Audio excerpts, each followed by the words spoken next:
ہیں۔ نبی کریم علیہ السلام نے فرمایا جب سورج غروب ہوتا ہے شعبان کی 15ویں رات تو آسمان سے ندا آتی ہے، حل من مستغفر اغفر لہ، ہے کوئی بخشش مانگنے والا کہ آج اس کو بخش دیا جائے،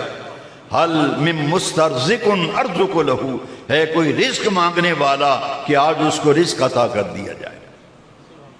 الترغیب والترہیب میں وہ تمام احادیث جمع ہے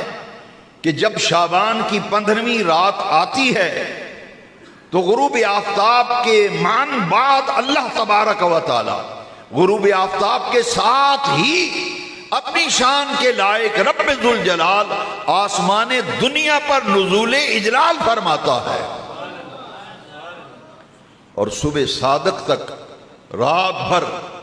ندائیں آتی رہتی ہیں، جھولیاں پھیلاؤ میری بارگاہ سے مانگ لو جو مانگنا۔